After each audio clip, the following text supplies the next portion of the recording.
अब ये जो चौथा अध्याय किया है, इसका मैं आपको महत्व बताती हूँ कि चौथा अध्याय श्रीमद् भागवत कथा का चौथा अध्याय पढ़ने से हमें क्या फायदे होते हैं, क्या फल मिलता है, क्या महत्व है इसका। भगवान कहते हैं, हे लक्ष्मी, जो पुरुष गीता जी का पाठ करते हैं तिनके छूने मात्र से अधम देह से छुटकारा पाकर विवेक को प्राप्त होते हैं। लक्ष्मी जी ने पूछा, हे महाराज, श्री गीता जी के पाठ करने वाले को छूकर कोई जीव मुक्त भी हुआ है? तब श्री भगवान जी ने कहा, हे लक्ष्मी, तुम तो मुक्त हुए पुरुष की पुरातन कथा सुनाता हूं।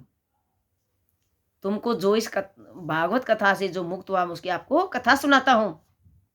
भागीरथी गंगा के किनारे श्री काशी नगर है। भागीरथी, वहां एक वैष्णव रहता था। वह श्री गंगा जी में स्नान कर श्री गीता के चौथे अध्याय का पाठ किया करता था। उस वैष्णव के पास तप ही धन था। एक दिन वह साधु वन में गया। वहां बेरी के 2 वृक्ष थे। वे साधु उनकी छाया में बैठ गया और बैठते ही उसको निद्रा आ गई। एक बेरी से उसके पांव लगे थे और दूसरी बेरी पे उसका सिर लगा था, तो दोनों बेरियां आपस में कांप कर पृथ्वी पर गिर पड़ी। उनके पत्ते सूख गए। परमेश्वर के कहने से दोनों बेरियां ब्राह्मण के घर जा पुत्रियां हुई। हे लक्ष्मी, बड़े पुण्य संचित कर मनुष्य देह मिलती है। दोनों लड़कियों ने उग्र तप करना प्रारंभ किया। तब दोनों बड़ी हुई और तब उनके माता पिता ने कहा, हे पुत्रियों, अब तुम्हारा विवाह करते हैं। तब उन दोनों ने उत्तर दिया कि हम विवाह नहीं करती। उनको अपने पिछले जन्म की सब बातें याद थी। वे पवित्र जाति में जन्मी थी। उन्होंने कहा कि हमारे मन में एक कामना है, यदि ईश्वर उसे पूर्ण करे तब बहुत भली बात है। उनके मन में यही था कि साधु जिनके स्पर्श से हमारी अदम देह छूटकर यह देह मिली है, वह हमें कहाँ मिलेंगे। इतना विचार कर उन दोनों लड़कियों ने माता पिता से तीर्थ यात्रा करने की आज्ञा मांगी।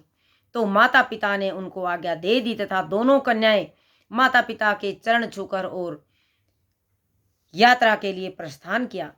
तीर्थ यात्रा करती करती वे काशी में पहुंची। जहां जाकर देखा कि वह तपस्वी बैठा है जिनसे उनकी अधम देह छूटी थी, जिसकी कृपा से बेरी की देह छूटी है। तब दोनों कन्याओं ने चरण छूकर उनको दंडवत प्रणाम किया। हे संत जी, आप धन्य हो, आपने हमको कृतार्थ किया। तब उस तपस्वी ने कहा, मैं तुमको जानता नहीं हूं कि तुम कौन हो। कन्याओं ने कहा, हम आपको पहचानती हैं। हम पिछले जन्म में बेरियां की योनि में थी। आप एक दिन वन में आए। अधिक धूप के कारण बोरियों की छाया तले आ बैठे। लंबा स्थान न होने से एक बेरी के चरण और दूसरे से आपने सिर लगा लिया। उसी समय हम बेरियों की देह से मुक्ति हुई। अब विप्र के घर में जन्मी, बड़ी सुखी हैं। आपकी कृपा से हमारी गति हुई। तब तपस्वी ने कहा कि इस बात की खबर न थी, तुम्हारा क्या सेवा करूं।